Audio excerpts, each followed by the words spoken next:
बिस्मिल्लाहिर्रहमानिर्रहीम। अस्सलाम वालेकुम डियर 10th क्लास। आज हम स्टार्ट करने जा रहे हैं चैप्टर नंबर 15 वाटर, जो कि एटमॉस्फेयर का ही हिस्सा है।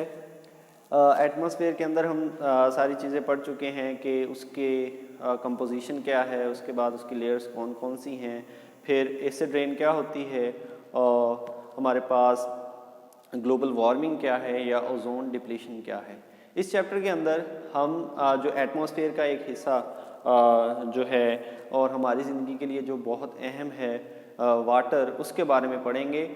वाटर की कंपोजिशन क्या है, उसके बाद वाटर को पॉल्यूट कौन कौन सी चीज़ें कर रही हैं और कैसे हम उनसे जान छुड़वा सकते हैं, ये सारे तरीक़ाकार इसमें हम पढ़ेंगे। और लास्ट में हम ये पढ़ेंगे कि पानी की वजह से हमें कौन कौन सी बीमारियां लगती हैं इस चैप्टर के अंदर। यहाँ पर आज जो हमारा टॉपिक है पहला है वो है वाटर एज सॉल्वेंट, मतलब पानी बतौर सॉल्वेंट। सॉल्वेंट का मतलब क्या होता है, 9th क्लास में आपने पढ़ा था सॉल्यूशंस। वहाँ पे आपने कहा था कि सॉल्वेंट वो चीज़ होती है जो ज़्यादा मिकदार में होती है और सॉल्यूट वो चीज़ होती है जो कम मिकदार में होती है। तो पानी सॉल्वेंट है। अगर आप नींबू का रस लें, पानी में हल करें, वो हल हो जाएगा। आप नमक लें, पानी में हल करें, वो हल हो जाएगा। चीनी लें, पानी में हल करें, वो भी हल हो जाएगी। मतलब क्या हुआ कि पानी ज़्यादातर चीज़ों को अपने अंदर हल कर लेता है। तो इसलिए इसे क्या कहते हैं, यूनिवर्सल सॉल्वेंट। यूनिवर्सल सॉल्वेंट, ठीक है जी। यूनिवर्सल सॉल्वेंट क्यों कह रहे हैं, क्योंकि ये ज़्यादातर चीज़ों को अपने अंदर हल कर लेता है। जैसे मैंने आपको कहा नींबू का रस हल करेगा, चीनी हल करेगा, हमारे पास नमक हल करेगा, बहुत सारी और चीज़ें ये अपने अंदर हल कर लेता है। इसीलिए इसे हम यूनिवर्सल सॉल्वेंट का नाम देते हैं। अब इसकी जो है दो वजूहात हैं जिस वजह से पानी ज़्यादातर चीज़ों को अपने अंदर हल कर लेता है। पहली है इसकी पोलर नेचर, कि ये पोलर होता है, ठीक है जी, इस वजह से हल करता है। और दूसरा है हमारे पास हाइड्रोजन बॉन्डिंग, इस वजह से ये हल करता है। ये दो वजूहात हैं जी मेन। पोलर नेचर क्या है, पहले हम इसको डिस्कस करते हैं। पोलैरिटी क्या है, पोलर नेचर या पोलैरिटी ऑफ वाटर, दोनों तरह ही कह सकते हैं, ठीक है जी। अगर हम पानी के मॉलिक्यूल पे गौर करें तो ये किस तरह का होता है, इसमें होती है हमारे पास ऑक्सीजन, ऑक्सीजन O, और दो होते हैं इसमें हाइड्रोजन, इस तरह वो आपस में जुड़े होते हैं। अब ऑक्सीजन जो है इसकी इलेक्ट्रोनेगेटिविटी ज़्यादा है। क्यों, क्योंकि इसकी इलेक्ट्रोनेगेटिविटी हमने 9th में पढ़ी थी, इसकी थी 3.7, वो इलेक्ट्रॉन को ज़्यादा अपनी तरफ खींचता है। और हाइड्रोजन की थी 2.2। 9th क्लास में हमने ये भी पढ़ा था कि जिसकी इलेक्ट्रोनेगेटिविटी होती है ज़्यादा उस पर हमेशा नेगेटिव चार्ज आता है, और जिसकी कम होती है उस पर हमेशा पॉजिटिव चार्ज आता है। तो इस पर आ जाएगा पार्शियल नेगेटिव, इस पर पार्शियल पॉजिटिव, और इस पर भी पार्शियल पॉजिटिव। क्यों इस पर पार्शियल नेगेटिव आया, क्योंकि इसकी इलेक्ट्रोनेगेटिविटी ज़्यादा है, इलेक्ट्रॉन्स को खींचने की ताकत ज़्यादा है, इसलिए इस पर नेगेटिव चार्ज आएगा। और ये जो दो हाइड्रोजन है इन पर कौन सा चार्ज आ जाएगा जी, पॉजिटिव चार्ज आ जाएगा। अब ये वाला, अब अगर आपने कोई चीज़ पानी में हल करनी है, उस पर एक साइड पे पॉजिटिव चार्ज है, दूसरी साइड पे नेगेटिव चार्ज है, ये चीज़ है वो मिसाल के तौर पर हमने ली है। अब जब पानी में ये आएगी तो क्या होगा कि पानी के जो पॉजिटिव सिरे हैं हाइड्रोजन, वो इस नेगेटिव को घेर लेंगे। मतलब इधर से आएगा पानी का एक मॉलिक्यूल इस तरह, ठीक है जी। फिर इधर से आएगा पानी का मॉलिक्यूल, ये वाला पार्शियल नेगेटिव। एक इधर से आएगा पानी का मॉलिक्यूल, उसके भी पॉजिटिव सिरे हमेशा इस नेगेटिव सिरे की तरफ हो जाएंगे। खुद ब खुद पानी अपने आप को इस तरह अरेंज करेगा कि पानी के जो प्लस वाले साइन वाले H हैं, इसमें भी वो इधर को हैं नेगेटिव की तरफ, इसमें भी इधर को ही हैं, इसमें भी इधर को ही हैं, सब में ऐसा सीन है। लेकिन जो पॉजिटिव सिरे वाला होगा उसमें उल्टा काम होगा कि पानी का जो ऑक्सीजन है नेगेटिव सिरे वाला वो पॉजिटिव की तरफ होगा, क्योंकि पॉजिटिव हमेशा नेगेटिव को अट्रैक्ट करता है।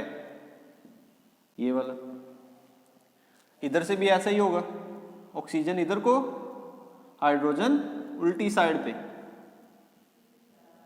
ये आगे जी।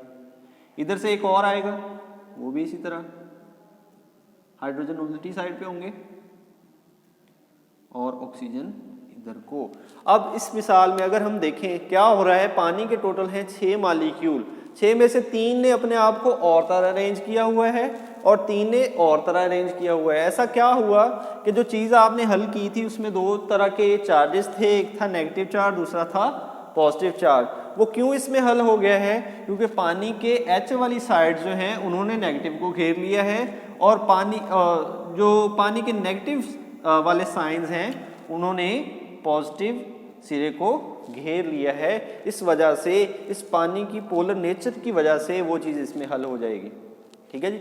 अगर उस चीज़ पे कोई चार्ज ना होता तो हो सकता है वो पानी में जल्दी हल ना होती, लेकिन अगर उस चीज़ पर कोई चार्ज है, वो चीज़ भी पोलर है। ये भी 9th क्लास में हमने पढ़ा था कि लाइक डिसॉल्व लाइक, जो चीज़ पोलर होती है उसमें वही चीज़ हल होती है जो पोलर होगी, जो चीज़ नॉन पोलर होती है उसमें वही चीज़ हल होती है जो नॉन पोलर होगी। अब पानी है पोलर, तो इसमें कौन सी चीज़ें हल होंगी? जो पोलर हैं या आयनिक हैं। ये वाला पॉजिटिव और नेगेटिव वाला मिसाल क्या है? NaCl, जो हम घर में नमक इस्तेमाल करते हैं। इसमें क्या होता है? Na पे पॉजिटिव होता है और Cl पे नेगेटिव होता है। Cl को क्या करेंगे? हाइड्रोजन वाली साइड घेरेगी। ये जैसे ये हाइड्रोजन ने, ये 6 हाइड्रोजन नेगेटिव को घेरा हुआ है इसी तरह, और ये पॉजिटिव जो सिरा होगा इसको कौन घेरेगा?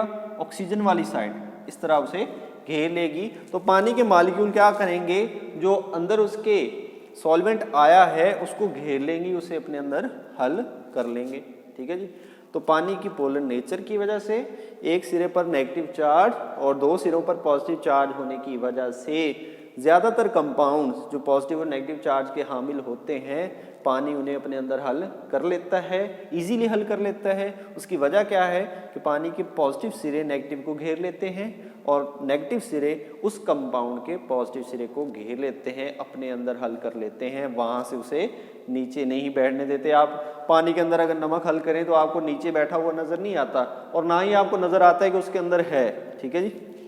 तो वो क्या करते हैं? उसे इतनी अच्छी तरह अपने अंदर मिक्स कर लेते हैं कि हमें वो नज़र ही नहीं आता। पहले हमें नमक नज़र आ रहा होता है, लेकिन जब हम पानी में हल कर देते हैं फिर हमें नज़र नहीं आता। इसी तरह ये पहली बात होगी पोलर नेचर के, पोलर नेचर की वजह से पानी में चीज़ें ज़्यादा हल हो रही हैं। नंबर 2 पे हाइड्रोजन बॉन्डिंग है।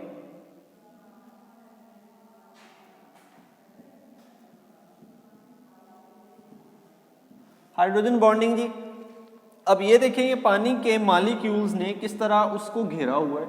अब इन पानी के मॉलिक्यूल्स के साथ और पानी के मॉलिक्यूल भी साथ जुड़ जाते हैं इस तरह, तो इस समल को कहते हैं हाइड्रोजन बॉन्डिंग। एक पानी का मॉलिक्यूल है, साथ ही इस तरह एक और हाइड्रोजन का वाटर का मॉलिक्यूल होगा, ये वाला, साथ इसी तरह एक और होगा, क्योंकि हजारों मॉलिक्यूल पानी के अंदर मौजूद होते हैं हर वक्त। ये अब क्या होगा कि ये वाला नेगेटिव सिरे वाला जो है हमारे पास ऑक्सीजन और ये वाला पॉजिटिव सिरे वाला, इसके दरमियान बॉन्डिंग पैदा हो जाएगी, अट्रैक्शन पैदा हो जाएगी, क्योंकि नेगेटिव और पॉजिटिव एक दूसरे को क्या करते होते हैं? अट्रैक्ट करते हैं। तो पॉजिटिव जो सिरे हैं वो नेगेटिव की तरफ अट्रैक्ट होना शुरू हो जाएंगे, इस तरह इधर से भी अट्रैक्ट होना शुरू हो जाएंगे। ठीक है, तो हर तरफ से जो है अट्रैक्शन पैदा हो जाएगी। इस वजह की बुनियाद पर हम कहेंगे कि ये वाला बॉन्ड जो हाइड्रोजन और ज़्यादा इलेक्ट्रोनेगेटिव एटम, ये ज़्यादा इलेक्ट्रोनेगेटिव एटम है और ये हाइड्रोजन है, इसे कहते थे हाइड्रोजन बॉन्डिंग। अब ये वाली कौन सी है? हाइड्रोजन बॉन्डिंग है। तो हाइड्रोजन बॉन्डिंग की वजह से भी पानी के अंदर ज़्यादा चीज़ें हल हो जाती हैं। अब जैसे ये पानी का मॉलिक्यूल है, इसके साथ और मॉलिक्यूल होगा, वो इसके साथ जुड़ा होगा, उसके साथ और होगा, वो इसके साथ जुड़ा होगा। जैसे हम गले में जो चेन पहनते हैं तो एक रिंग के साथ दूसरा रिंग जुड़ा होता है, दूसरे के साथ तीसरा, तीसरे के साथ चौथा, और वो मजबूत चेन बन जाती है। तो इसी तरह एक मॉलिक्यूल के साथ दूसरा, दूसरे के तीसरा, चौथा, पांचवा, आगे आगे और जुड़े होंगे। इधर भी ऐसा ही सीन होगा, इधर भी, इधर भी, इधर भी, इधर भी, हर तरफ पानी के मॉलिक्यूल्स एक चेन बना के बैठे होंगे, तो वो बड़ी मजबूती से एक दूसरे को पकड़ के बैठे होंगे। तो क्या होगा? उनमें हाइड्रोजन बॉन्डिंग या पोलर नेचर दोनों की वजह से चीज़ें हल होना शुरू हो जाएंगी। ठीक है जी। अब एक और मिसाल है कि पानी इस तरह होता है जी। ठीक है जी, ये पानी के हाइड्रोजन है और ये उसकी ऑक्सीजन है। अब इसके गिर्द 4 और मॉलिक्यूल्स होते हैं पानी के। टेट्राहेड्रल स्ट्रक्चर है, 15.2 उसने फिगर में दिखाया हुआ है कि किस तरह और 4 मॉलिक्यूल होते हैं। एक पानी का इधर से मॉलिक्यूल आएगा, उसके दोनों हाइड्रोजन्स इसके साथ अट्रैक्टेड होंगे, ठीक है जी। एक इधर से आएगा ये वाला, उसके दोनों हाइड्रोजन्स भी पार्शियल पॉजिटिव इसके साथ अट्रैक्टेड होंगे। फिर इधर से और डिफरेंट आएंगे, इधर से आएगा वाटर, वहां पर उसने मतलब बॉल्स वगैरह बनाई हुई हैं, तो हम तो चार्जेस के जरिए ज़ाहिर करेंगे, उसने बॉल्स के जरिए ज़ाहिर किया है। जो बड़ी बॉल है लार्ज एरिया वाली वो ऑक्सीजन को ज़ाहिर कर रही है, जो छोटी बॉल्स हैं रेड कलर की वो वाली हाइड्रोजन्स को ज़ाहिर कर रही हैं। अब इस हाइड्रोजन और इसके दरमियान भी अट्रैक्शन होगी, इस ऑक्सीजन और इस हाइड्रोजन के दरमियान भी अट्रैक्शन होगी। तो पानी का जो एक मॉलिक्यूल होता है, 2 ऊपर से मॉलिक्यूल और 2 नीचे से मॉलिक्यूल उसे घेरे होते हैं, वो तो 4 टोटल मॉलिक्यूल टेट्राहेड्रल शक्ल में एक मॉलिक्यूल को घेरे होते हैं। इसी तरह इस एक मॉलिक्यूल को भी 4 और घेरेंगे, इसको भी और 4 घेरेंगे, उसको भी घेरेंगे, इसको भी घेरेंगे। तो इस तरह एक जाल सा बना होता है पानी के अंदर, पानी के मॉलिक्यूल्स का, जिस वजह से उसमें चीज़ें हल हो जाती हैं। तो अभी तक जो हमने पढ़ा है वो क्या है कि पानी जो ज़्यादातर चीज़ें अपने अंदर हल कर लेता है, इसी वजह से उसे यूनिवर्सल सॉल्वेंट कहते हैं। ये ताकत उससे कहाँ से आई है? 2 वजूहात हैं, एक तो पोलर नेचर है और दूसरी है हाइड्रोजन बॉन्डिंग। पोलर नेचर से क्या मुराद है कि पार्शियल नेगेटिव ऑक्सीजन पे आता है और पार्शियल पॉजिटिव आता है हाइड्रोजन्स पे। क्यों? क्योंकि इसकी इलेक्ट्रोनेगेटिविटी ज़्यादा है, उनकी कम है, उन पर पॉजिटिव आएगा, इस पर नेगेटिव। इस तरह वो इसके पॉजिटिव सिरे, जो चीज़ आपने हल की है उसके नेगेटिव सिरे को घेर लेते हैं और उस चीज़ के पॉजिटिव सिरों को ऑक्सीजन के नेगेटिव सिरे घेर लेते हैं। तो इस तरह वो उसमें अच्छी तरह हल हो जाती है, हमें नज़र ही नहीं आती। हाइड्रोजन बॉन्डिंग क्या है कि एक पानी का मॉलिक्यूल, दूसरा, तीसरा, चौथा, पांचवा, बहुत सारे मौजूद होंगे।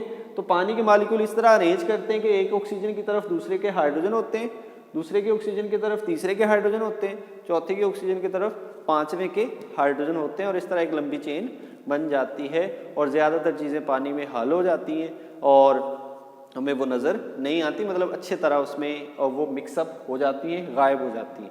उम्मीद है कि आपको वाटर एज सॉल्वेंट अच्छे से समझ आ गया होगा। मिलते हैं अगले टॉपिक के साथ, अपना ख्याल रखें, अल्लाह हाफिज़।